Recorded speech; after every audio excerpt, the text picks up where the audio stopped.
बाबा असल में वो लड़की बहुत टाइम से भाई के पीछे पड़ी हुई थी। She wanted to get married to him. जब उसको भाई की एंगेजमेंट के बारे में पता चला तो भाई को ब्लैकमेल करने लगी। कहने लगी कि अगर ये शादी नहीं हुई तो वो अपने और भाई के रिलेशनशिप के बारे में सबको बता देगी। तो कुछ पूछता है तो तुम लोग बगैर डरे हुए भाई का नाम ले लेना। साफ साफ पुलिस को बताना कि राहिम ने तुम्हारा मर्डर करने की कोशिश की है। 20% दिमागी हालत मुतासर हुई है, बहुत जल्द रिकवर कर जाएगी। रिकवरी नहीं चाहिए। ड्रामा सीरियल इश्क जुनून की अगली एपिसोड बहुत ज़्यादा इंटरेस्टिंग होने वाली है। इसमें आप देखेंगे कि पुलिस वाला राहिम से इन्वेस्टिगेट करता है कि इस रात क्या हुआ था। घर आकर राहिम के अली नवाज़ को सच बताने से पहले ही आफिया नवाज़ और शहरोज़ अली नवाज़ के कान राहिम के ख़िलाफ़ बुरी तरह भर देते हैं। दूसरी तरफ माहीन और उसके बाप को भी इस सारे वाक़े के बारे में पता चल जाता है। माहीन राहिम से मिलने के लिए घर आती है। एन उस वक्त अली नवाज़ राहिम से पूछ रहा होता है, क्या उस रात को लड़की तुम्हारे घर कमरे में थी? जिस पर राहिम कहता है जी हाँ। फिर अली नवाज़ पूछता है कि सीसीटीवी कैमरास तुमने ऑफ़ करवाए? राहिम कहता है हाँ, लेकिन बाबा। इससे आगे की बात ना तो अली नवाज़ सुनता है और ना ही माहीन। दोनों को शहरोज़ की बनाई कहानी पर पूरा एतबार आ जाता है कि अमन के साथ जो कुछ हुआ वो राहिम ने किया। माहीन बहुत हर्ट होकर वापस मुड़ती है। राहिम इसको मनाने इसके पीछे जाता है, लेकिन वो इस वक्त कुछ भी सुनने को तैयार नहीं है। वो कहती है जो कुछ मैंने सुन लिया है, इसके बाद मज़ीद कुछ कहने और सुनने की गुंजाइश ही नहीं है। वो मंगनी की अंगूठी निकाल के राहिम के हाथ पर रख कर चली जाती है। राहिम इसके सामने बहुत गिड़गिड़ाता है, इसको समझाने की कोशिश करता है, लेकिन वो इसकी एक नहीं सुनती। आफिया नवाज़ मौके से फ़ायदा उठाते हुए अली नवाज़ के कान राहिम के ख़िलाफ़ मज़ीद भरती हैं कि आपने राहिम को हमेशा और हर वक्त शहरोज़ पर फ़ौक़ियत दी। हालांकि राहिम को हमने ऑर्फनेज से गोद लिया था और शहरोज़ हमारा अपना बच्चा है। शहरोज़ भी राहिम के पास जाकर इस सिचुएशन को एक्सप्लेन करते हुए कहता है कि भाई आपने मेरे पास कोई ऑप्शन ही नहीं छोड़ी थी। लाइफ में हमेशा आप मेरे से जीतते आए हैं।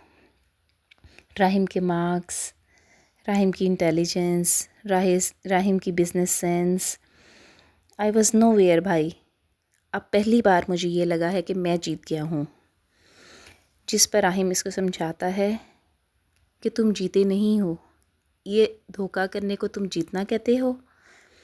तुम हमेशा अपनी मिस्टेक्स को दूसरों के खाते में डालते आए हो।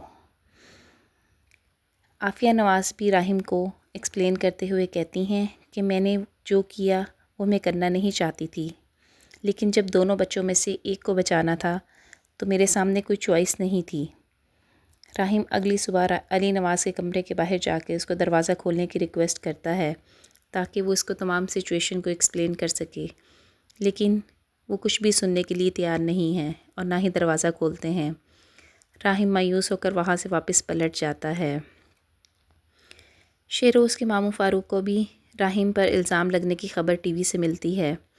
अली नवाज़ इसको ऑफ़िस में मिलने के लिए बुलाता है। माहीन का बाप इसको कहता है कि माहीन, मुझे लगता है कि मंगनी तोड़ने में तुमने जल्दबाजी की है। राहिम को ख़ुद को एक्सप्लेन करने का मौका दो। आफिया नवाज़ शहरोज़ को कहती हैं कि अपने दोस्तों के साथ मिलकर उनको अच्छे तरीके से समझा दो कि वो अपना मुंह बंद रखें।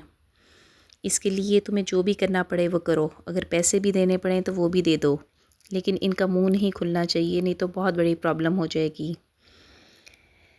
शहरोज़ अली नवाज़ को पूरी कहानी बनाकर बताते हुए कहता है कि वो लड़की बहुत देर से भाई के पीछे थी, इनसे शादी करना चाहती थी, इनको ब्लैकमेल कर रही थी। मैं इस रिलेशन के बारे में दुनिया को बता दूंगी, इसलिए भाई को गुस्सा आया, उन्होंने उसे थप्पड़ मारा जिससे वो शीशे की टेबल से टकराकर बेहोश हो गई। एमन का बाप अली नवाज़ के घर आता है, वो आफिया नवाज़ से मिलता है। वो उस पे चिल्लाता है कि आपके बेटे ने मेरी बेटी को कत्ल करने की कोशिश की है। आफिया नवाज़ एमन के डॉक्टर को बाहर मिलने के लिए बुलाती हैं। वो उनको बताता है कि एमन की हालत काफ़ी बेहतर है, उसकी सिर्फ 20% दिमागी हालत मुतासिर हुई है और वो भी बहुत जल्द रिकवर कर जाएगी। जबकि आफिया नवाज़ इसको कहती हैं कि मैं नहीं चाहती हूँ कि वह रिकवर करे। شہروز اپنے دوستوں سے مل کر ان کو بتاتا ہے کہ اگر پولیس یا کوئی اور تم سے اس واقعے کے بارے میں کوئی بھی سوال پوچھے تو تم ڈرے بغیر بھائی کا نام لے دینا۔ عافیہ نواز ایمن سے ہاسپٹل میں ملنے جاتی ہیں۔ ایمن اب ہوش میں ہے۔ وہ ان سے مل کر ایمن کو کہتی ہیں کہ صاف صاف پولیس کو بتانا کہ تمہارے ساتھ جو کچھ ہوا ہے وہ راحم نے کیا ہے اور راحم نے تمہارے مرڈر کی کوشش کی ہے۔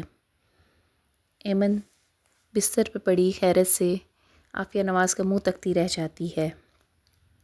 آپ کو کیا لگتا ہے، کیا ایمن ایسا کرے گی؟ اپنی رائے کا اظہار کمنٹ سیکشن میں کریں۔ اگر ویڈیو پسند آئے تو ویڈیو کو لائک کر کے چینل کو سبسکرائب کرنا مت بھولیے تاکہ ایسی مزید ویڈیوز آپ کو ملتی رہیں۔